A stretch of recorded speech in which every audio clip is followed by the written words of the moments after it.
Okay, anyway, now DMT, so dimethyltryptamine. So this is something that the body produces naturally in the pineal gland that this evil system is trying to block, shut down, and calcify. And essentially, our body is essentially deadening and calcifying because we're not using it, because it's inactive. And essentially, I'm teaching you how to activate your body.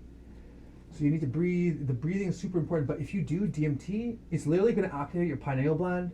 And even I've heard if you just put your hand here, because essentially we shoot energy into our palms, and even those ancient Chinese masters, they can just rub their hand, add energy, and they essentially add energy into injuries to heal these injured areas. I know it sounds crazy, but I'm a believer in energy. I used to not be, but after I realized how much energy affected and dictated my life, I'm a believer, and now I'm a master at human health and magic, because I'm a master wizard. So anyway, DMT, dimethyltryptamine, essentially is produced in the human body, and essentially it's like a 5-minute peering through the veil, and it's not for everyone. It's a little bit intense and scary. It's actually the same thing that's produced in ayahuasca, except in ayahuasca they give you a tea that's a 5-MeO inhibitor that actually stretches out. No, it's an MAO inhibitor, and it stretches out the DMT trip into hours of cascading wave after wave. Whereas the DMT inhalation of method is just a 5-minute profound peering through the veil, where you can see spiritual beings and entities and into the spiritual realm. And coming back out of that, you might be terrified, but after, you're gonna feel like, first of all, you conquered a massive fear. Secondly, you're gonna know that there's more to reality than what we see with our naked eye, because our eye can only see less than 3% of the visible light spectrum. So there's like 97% or more that we can't see, and this will make you see it. And also, it will activate your body and activate your this, and then also I feel like all these things in tandem start activating your crown, and you're starting to connect to the divine, and he's starting to because you're an antenna, right? And you're trying to fix your signal, but the system's trying to always fuck your signal and block you, so that you don't communicate with the divine and get like the guidance and attract what you need, because we're an antenna. We receive signals, and we need to work on sending out our own.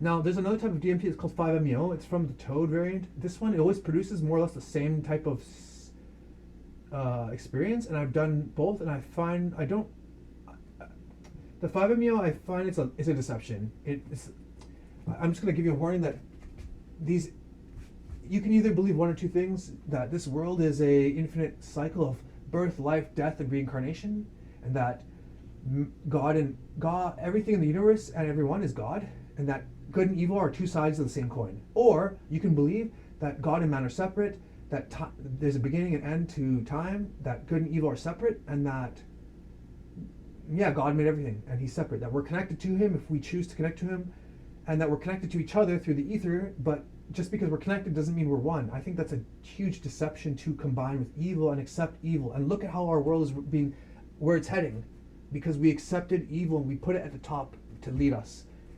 Anyway, so essentially 5-MeO always gives you that same monistic oneness. We are all one, we are all God. I reject that, and I believe that's just a deception from spiritual beings, entities, demons that are lying.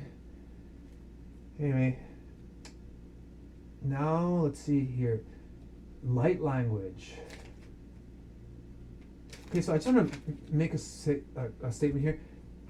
Explain the importance of spiritual knowing. So again, it's important to know about spirituality, because if you don't acknowledge there's evil in the world, then it's going to attack you. So you need to know it to be protected. And you can't fully align without God. I kept this at the very end, because if I put in the beginning about God, I'll bet you guys will click off. I didn't figure this out by myself. I was guided by Source God. And if you try to do it by yourself, to align yourself, you can do all the stuff I told you. But if you don't trust in God, you're going to be aligning yourself, and you're going to there's going to be a slight little angle that you don't see that God will help you figure out. So you need angelic help, you need spiritual help. And also, I'm going to explain about the Kundalini. So essentially, if you do like Kundalini yoga or New Age practices, and I'm going to make another video about New Age, how some things are actually, they're good and helpful, but some things are bad and invite evil and spirits, and like a gate, that's like a doorway that's open. You invite evil into you. And essentially, the Kundalini demon was something that I had, and I had a bunch of other demons inside of me. And I'm telling you that there are witches and warlocks and wizards that control this society. this Illuminati pyramid scheme, and they have knowledge of energy manipulation, i.e. witchcraft. And essentially they use spirits and a knowledge of the spiritual realm using rituals and stuff I'm not knowledgeable about to attach energetic cords to you, to steal your energy, to place curses or hexes of bad luck or chaos into your life, to send demons to attack you, to attack you with anxiety or negative energy to you.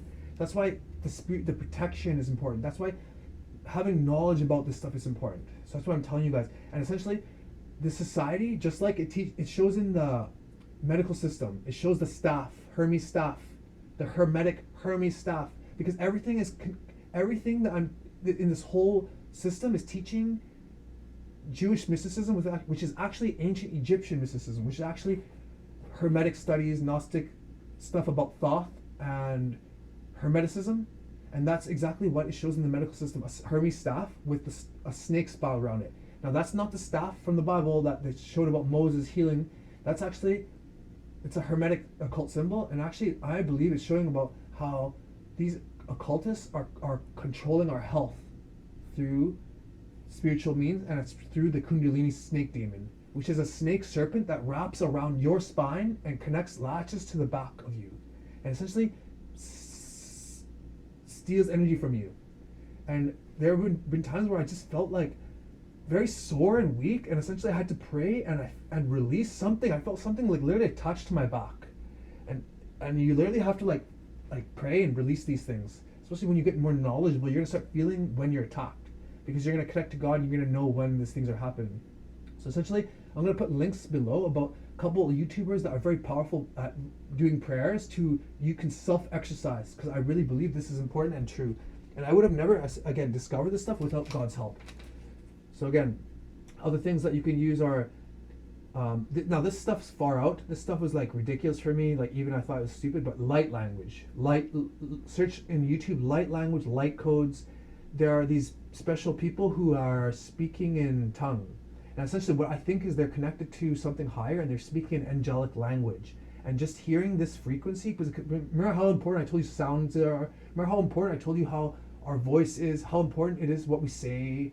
So everything is connected. So even if the information sounds far out and like magical, we're living in a magical, mystical realm. I'm telling you guys. So listen to this. Be open-minded. Accept that every culture and every religion and every cult has some truth in reality, and that you don't know everything. And again, and I think the most important, again, I'll show you some other links. Again, prayer, divine guidance, and from God. Self-exorcism is the most important. Anyway, I think that's everything. And just quick note here, things to avoid: alcohol. I mean, once in a while you might need to get a drink and smoke some weed and do some drug. I'm not ever against anything that you need to use to get through some trauma, because again, the system will make you think you're bad for doing it, but you're just getting traumatized and attacked. You don't even know why, so that's why you're doing that stuff, because you're not happy. It's a sign. Follow your heart chakra. If you don't know what to do in life, follow your heart chakra. That's how you connect to God. God is love. Your heart chakra, you follow what you do, what makes you happy. What you love to do. Follow your heart, and God will guide you through your heart chakra.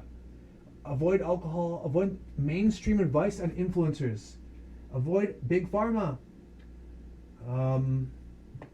Avoid materialism. Avoid toxic people. Avoid narcissists, energy vampires. And yeah, thanks for watching. God bless you, and I hope you find truth and peace and live a pain-free life. Peace. Also, this is the last thing I want to say. It's about all these like internal pain bodies, as they're called in some books, or like I just call them stress balls, or like basically knots in the body. So people will say that that's your own, like you're stuck in a mental cycle, or it's a trauma. But I'm telling you that it's the spiritual realm, entities, demons, witches that and warlocks and wizards that have knowledge of and the use of how to control spirits and demons. They send this to you, and these entities attach energetic cords to you and torment people. I know it from firsthand experience because I was tormented by demons my whole life, and I fought against them my whole damn life. So what I'm saying is that it's the spiritual realm. It is evil. It is spirits and demons and the devil himself, dark powers in high places that are essentially attacking you. And there are people around you who are part of this cult who are watching you to see if you ever figure out and wise up to it and wake up. And once you start waking up, you're going to start seeing these people are going to try to gatekeep you and mentally constrict you and like say word curses over your life, like limit you, like saying, oh, you can't do that, you can't do this, to subplant into your mind that, and essentially put you back to sleep. They're like sleeper agents, not like the type where like they're trying to put you back to sleep is what I'm saying. Anyway, peace, God bless you and your families.